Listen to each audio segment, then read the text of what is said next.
Welcome to Charting Change in Legal. I am one of your hosts, Caroline Hill. I'm the editor of Legal IT Insider, and I'm joined here today by my very esteemed co-host.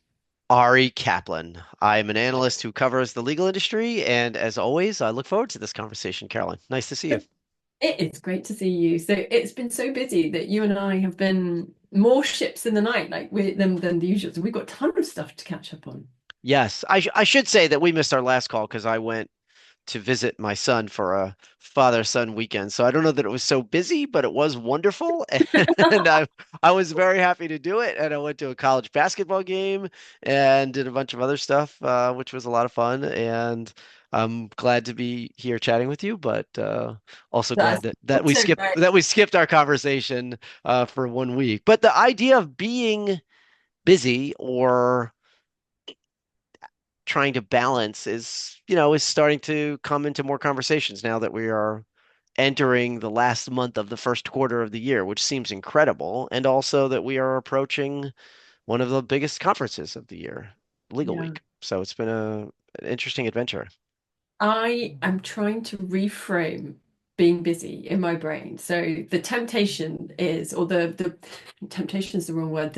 The risk is that you start to say being busy is a bad thing. So, and I have slightly fallen into that, going, "Oh, I'm so busy." People go, "How are you?" "I'm so busy." Everybody's doing it because this sector this year is going mad. The number of press releases I get every day has trebled, I think.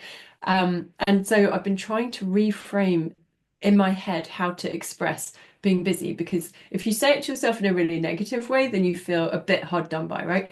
But so I've been trying to turn it into a positive, thinking I'm busy, that's a great thing. And also thinking about when I'm 90 and I look back on this period of my life, I'm just going to think, wow, that is incredible. How did you do all that? And I'll probably I would long to come back and be that busy, right? So I'm trying to put a positive spin, because otherwise the risk is that we all just go around to each other. How are you? Oh, I'm so busy.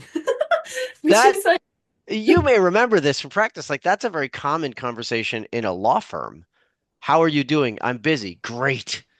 Because that means that things are going well, you'll bill your hours, and everyone will be comfortable. That I think is a part of the profession. I will say, knowing you and knowing your business and knowing your work, I think it's a credit to Legal IT Insider and to your visibility and talent that you're getting so much of this stuff. So I agree, enjoy it. And honestly, I see it a lot of it as an adventure.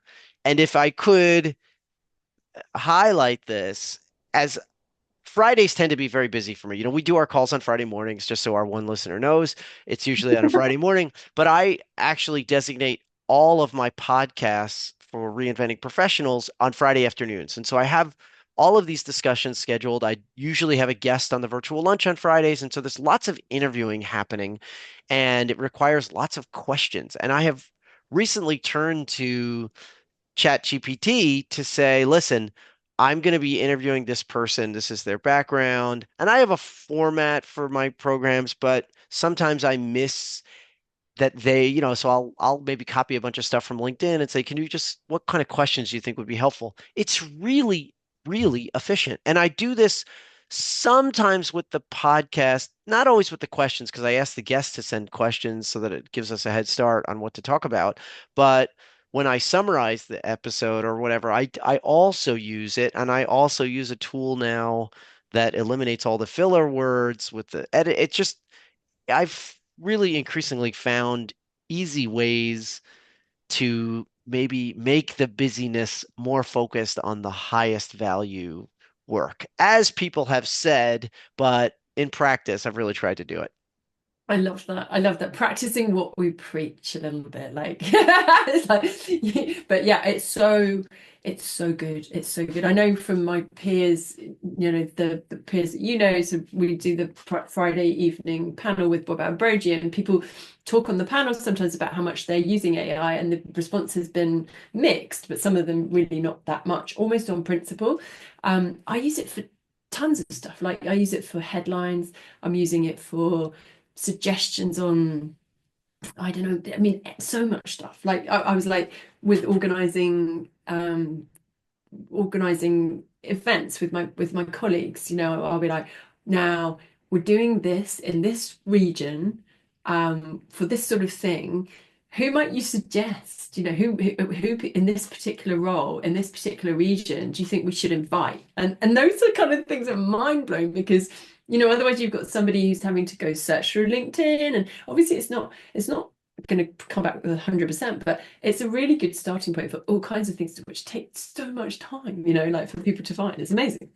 The busyness also isn't really a function of organization most of the time. I really, I know I, I'm laughing myself, but, and also kind of just taking action. For example, I am going to be next week in Florida for spring training and also to visit my some family. And I thought, you know what, I'm going to do a breakfast in Florida because I host these breakfasts just to kind of build community.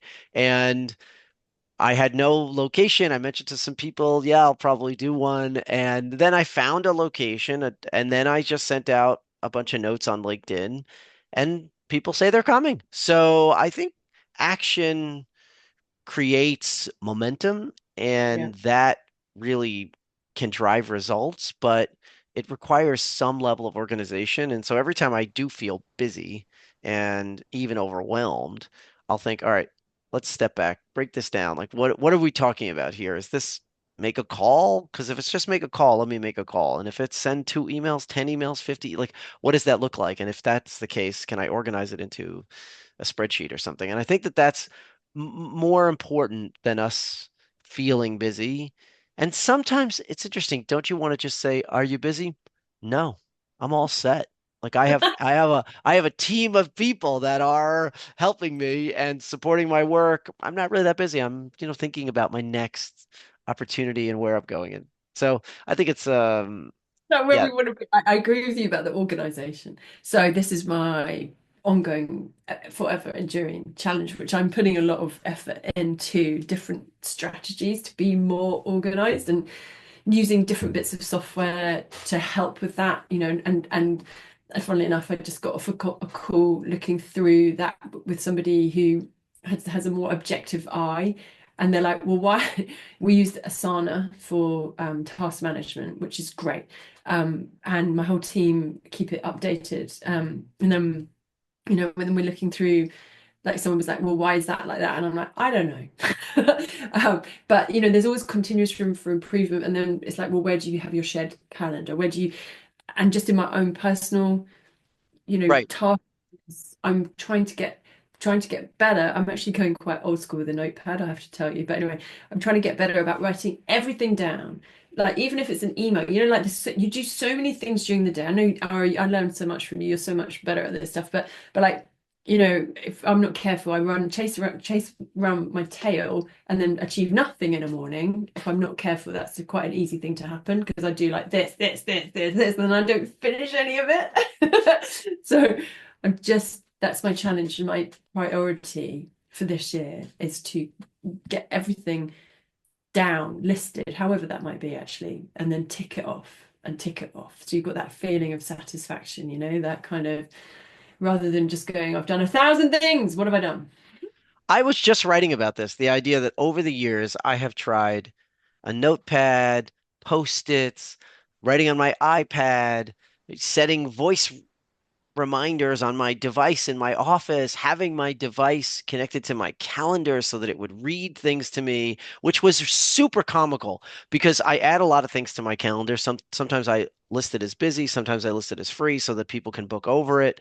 And I would be on a call or recording a webinar or doing a podcast, and my calendar would read something like, "Don't forget to buy running shoes today." And I'll think, oh my gosh, why? And it would say it several times so that I knew it. And so I'm doing this webinar and there are all these people listening, and it's just like, Ari, buy milk.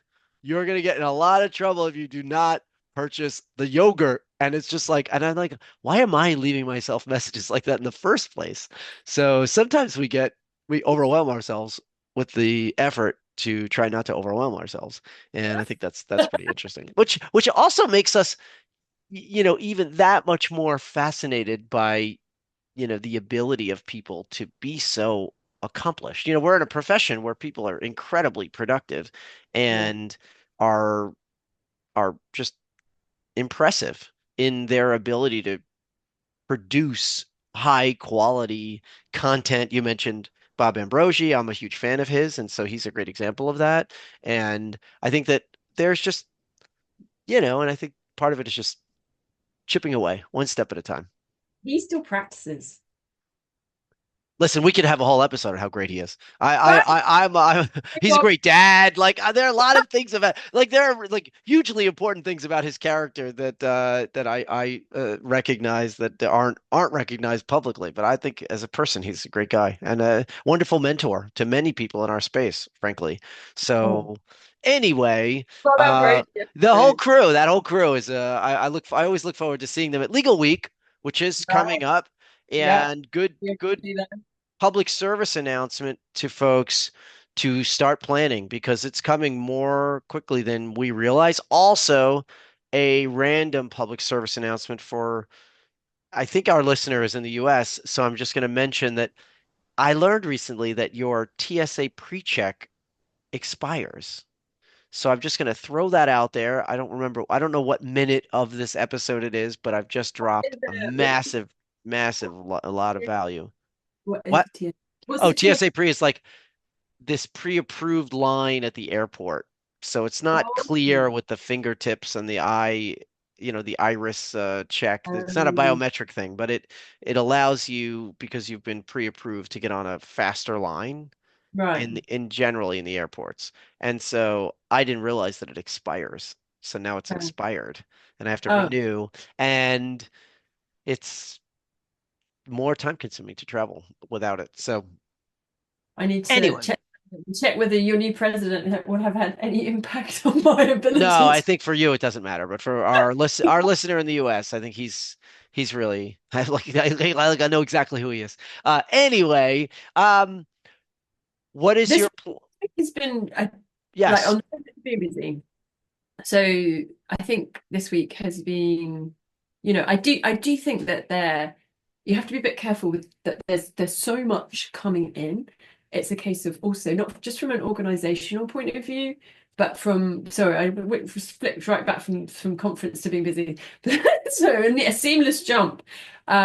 Just in the weeks ahead and the running up to Legal Week, there's going to be lots of press releases. There's going to be lots of announcements. There always is this period running up to the conference will be busy for everybody. So, and I think it's just a question of all of us sort of having to discern. Not you. I know you're not so much on the news front, but like having to discern what really deserves coverage. Like I think there's a continuation of a trend of just pushing out a lot of news. There is a lot of very genuine, exciting news on the Gen AI front. There's a ton of new products coming to market. There's a ton of investment. Like this last month, I must have written more investment stories of all varying stages of companies. Obviously, we had Harvey with like 300 million, right down to new startups with small amounts of seed funding. It's just been nuts the amount of press releases, and I'm anticipating that will just either continue or ramp up in as we approach Legal Week, as obviously everyone starts to want to get their news out there. I Yeah. suppose it will change because obviously of the type of companies that we typically to see. I suppose we're probably going to start seeing some more e-discovery announcements in the run up to Legal Week. We haven't seen a huge amount of those in the last few weeks, but I expect that will probably start to ramp up because Legal Week's typically still being quite e-discovery heavy. So yeah, that'd be interesting to see what starts to come up in the next few weeks in terms of news about those companies. I know that's I obviously your market, Ari.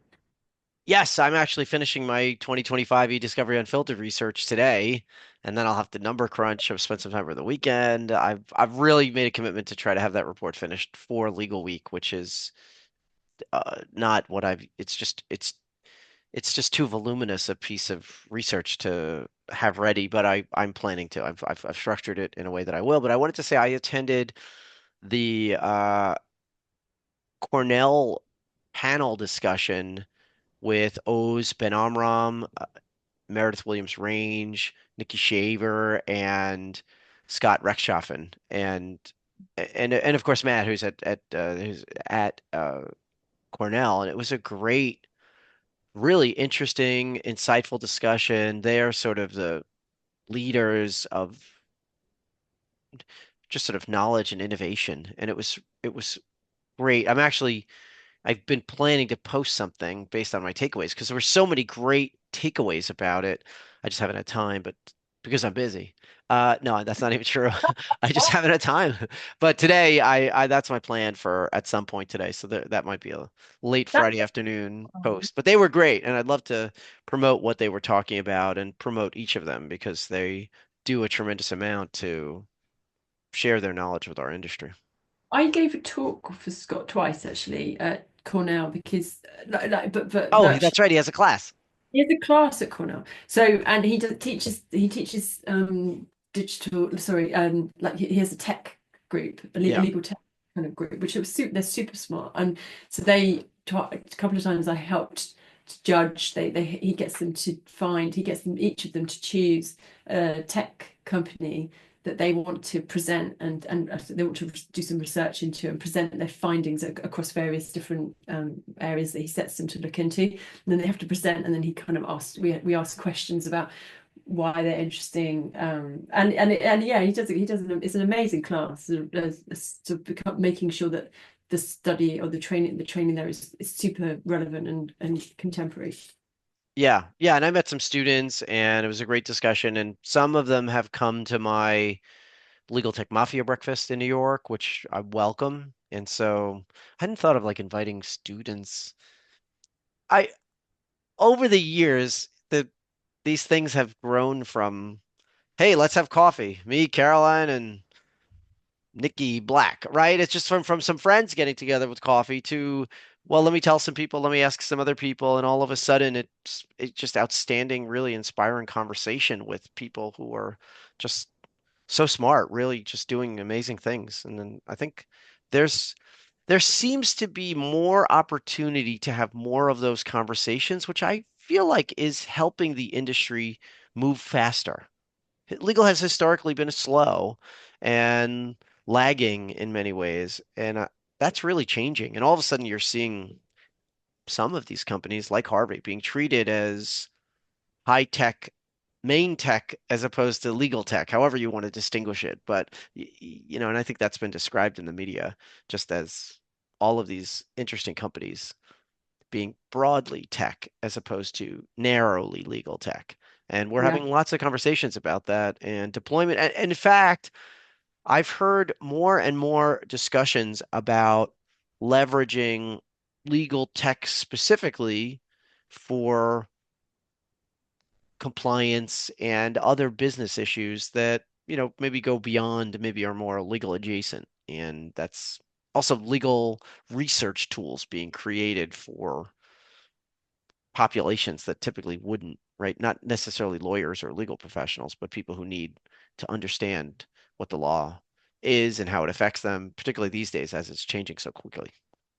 There's going to be so much change this year. There's going to be I um think no change at all. it's a Small, really little morph, change. little Very, change. it's like almost no change. I would imagine Tiny. Yeah. nothing, nothing. Survey Yeah. survey says small Yeah. change. On a scale of 0 to 10, maybe a 1. Yes. Oh, but yeah, so I think we're going to see this morph. We've got these big general type AI assistants, and I think we're going to see so much change. The types of technologies and the move towards agentic AI, but also I wrote about a very specific, a Gen AI tool for due diligence, and I think this year we're going to see some really interesting changes in how firms are using this technology. There's going to be a lot more use cases. The one thing I would say, which is interesting, I'm involved in a conference next week where they are working with smaller, so the mid-sized law firms, and they did a survey which I wrote about this week, talking about Gen AI and how many of them these are like firms of much smaller than the ones that we normally work with, so sort of around 100 people or sometimes less. Um, and where they did this really, really deep survey, which is out next week. This is a company called Action Step. So they do SaaS practice management, and they interviewed lots of leaders, and it's amazing to see the difference, like so these smaller firms that used to have there could be, very high quality work, but they they used to have the edge in terms of like the quality of life, which now that the big firms post COVID have got, can enable home working, they've kind of lost some of their edge, and then they don't have the tech resource, and so a lot of them are not looking at AI at all. And they're not really, they're not, some of them very digitally enabled. So that was kind of fascinating, like in this year that we're going to be focusing very heavily on the largest firms and the biggest use cases, but it's also important to remember that there's like a whole strata of firms out there where, they're going to have to really think about defining themselves and really trying to work out. A lot of the case, it's the leadership, like you have to bring your leadership on this journey of, okay, fine, we've got to win more business and we've got to retain talent. They were most focused on talent, retaining and employing good people, which is important, but digital transformation was really low on the list of priorities. And it's like, well, eventually that's going to bite. And I actually also do mid-size firm research generally. Last year I did a report called The Change Makers, trying to figure out how firms are adapting. And the real challenge, you're right that there are many more firms of mid-size and small size than there are large. And as the costs of developing and implementing generative AI drop, and they are dropping, there will be opportunities. But the danger is that if you wait too long, at least to understand how it works, to pilot, to test, to experiment, you don't learn what it's doing that will displace some of the lower value work that you're doing, and you will find yourself at a disadvantage down the road. And that down the road point is coming more quickly than ever. Yeah. The time horizons are so much shorter. 5 years is now a year. A year is now a month. It's just incredible. And you just see this for every new version of these tools that come out, how rapidly this is changing. Also, how interesting the competitive landscape is. You have certain recognized names and then lots of others, and they're sort of going toe to toe in terms of new feature, new use case, new firm, new advocate. And as that's happening, if you're not paying attention or you're not tactically trying to incorporate this somehow, my fear is that those organizations fall behind and then it becomes very hard to jump ahead. I don't know that they need to make the kind of investment that we're seeing from the largest firms and the expertise and the talent, but certainly some level of use and determining where they might be able to gain an advantage as opposed to wait to be at a disadvantage. I still think that culturally, the culture is the issue, and there's the cost, which you are absolutely right.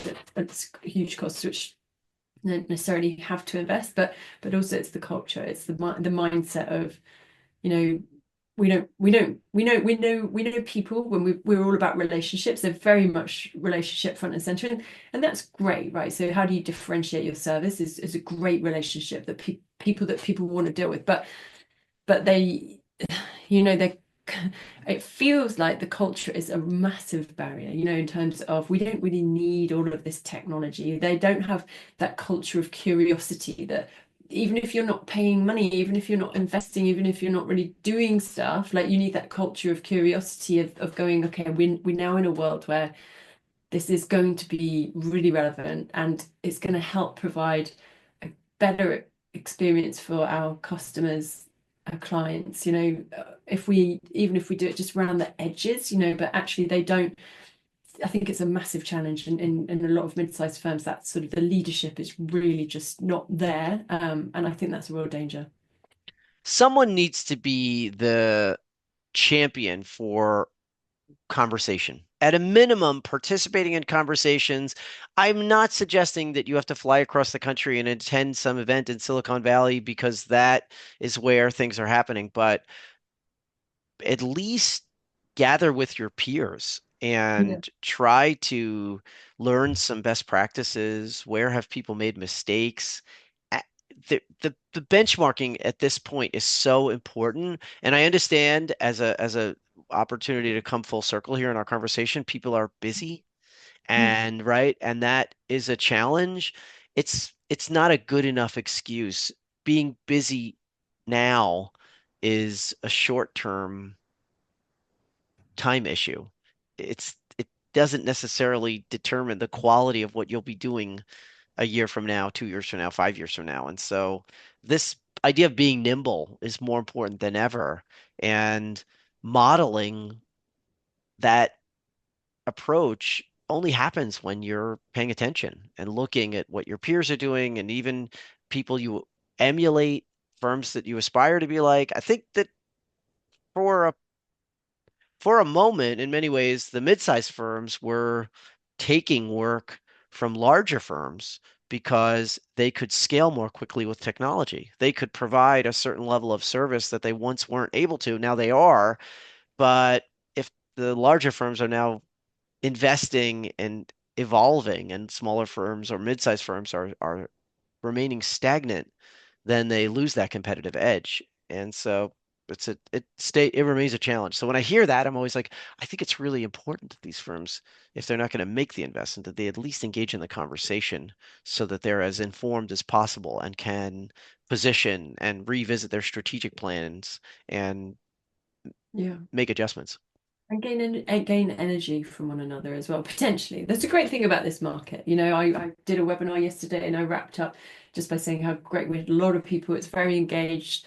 We were talking about this year, like the challenges and opportunities of this year. So with people from legal practice and with loads of people, and I just was like, I wrapped up just by just saying I'm really grateful to be in this industry where we are all about knowledge sharing. We are keen and willing to share our experiences with one another, which is unique and it's very special. So, you know, I think that people should really take advantage of that, you know, that culture, which is not there. If you take something like the private equity sector, you don't, I know for a fact from speaking to people, you don't have competitors sitting around going, hey, what are you doing? They don't share, you know, like, and so we are so lucky that we are part of an industry where people do have that amazing knowledge sharing. And I think that this is the year to, as you said, to really take advantage of that.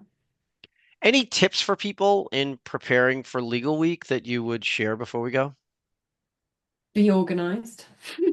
I will tell people that I create a Calendly link for meetings and I Mm, send it to all the people I want to meet, not because I it's my schedule is so busy. I just want to create an efficient way that I can guarantee I get to meet that person and and give them the maximum flexibility. And so I that's a tip that I think people should use.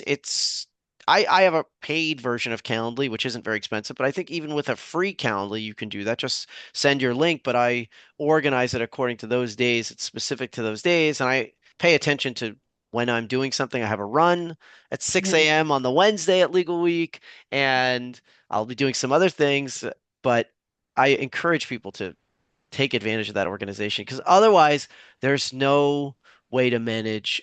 It's not just Legal Week, ILTA, Clock, any of I the know. events that people go to. If you're going to go to their Lexpo, there you need to be organized and schedule out when you can meet with people because otherwise you say you're going to see them and you don't. So I've had this conversation with other peers, and some of them will are like, Calendly, are you kidding me? But I think if you send it to people that you want to meet, and it's you make it clear gently that it's for them only. That the risk with journalists is that so I've had this before where I share my Calendly with one person, and then I find and this happened at the most recent conference last year, like my diary started filling up with meetings that were people that I don't want to see, which is, you know, really kind of, and it puts me in an extremely embarrassing position. You'd never want to turn around and say to somebody, I don't want to meet with you. But it was kind of, you know, so yeah, you have to be careful, I think, just to make sure that it's that person uses that Calendly and that person only. But yeah, I This mean, is it's the what the managing partner of my old firm used to call a high class problem. Nobody's doing that with me, and maybe our other listener, he may that may be a challenge for him. It is not a challenge for me where people are passing around my calendar and booking me endlessly because I'm such an important person. It's usually just the fact that you go to these events. Most of your peers, if you travel in these circles, are going to this particular event or I know that there are several events in the UK that you attend, like your peers are going to them, Mm. and you want to just think proactively about finding 30 minutes to have a coffee and a face to face. And I think I Yeah, have you're right. found that sometimes reaching out is a catalyst for something even better. And they may not even be going. And so I reach out broadly, and many people are not going to be there or don't have the time. But the second best thing after a meeting is I'm not going to be there. I don't have the time. Can we set up a call the following week? Same value to me. I'm happy to chat with that person. I'd love to see them on site, but if I can't, I'm happy to see them on Zoom. And I think that being that proactive with such a simple thing, the Calendly controversy makes no sense to me. People like don't send a Calendly, do send a Calendly. I always think are we not interested in being efficient? Do you have the time to send 1,000 emails back and forth? What about 2:30? No, 2:30 is not good. How about 2:45? No, 2:45, I'm walking my dog. Oh, what Um, about will your dog be available on at 6? No, 6 is not good. I'm gonna have dinner. It just okay. Let's never meet. We've had so much interaction on email. I feel like we've talked already, so we're good. Thank you very much. You've been a great audience. Anyway. Well, Carol, I know I love this. I have no idea what we talked about today. Let's just be honest. Let's just recap. We talked about being busy, and then we talked about there's some money in AI, and we talked about Legal Week, and we talked about being busy again, and we talked about being organized, being organized. and we talked about how happy we were to see each other when we started. And I Perfect. am Yeah. remain happy, and I look forward to having another conversation before Legal Week, Yeah. and I look forward to sharing other things that we've talked about. But I hope But I hope things calm down for you and that people stop sending you press releases. I hope they don't. I'm so happy. I'm Yeah. delighted to be I'm busy. so grateful. I'm so grateful. Gratitude. Yay! Great to see you. Thank you so much. Bye. Bye.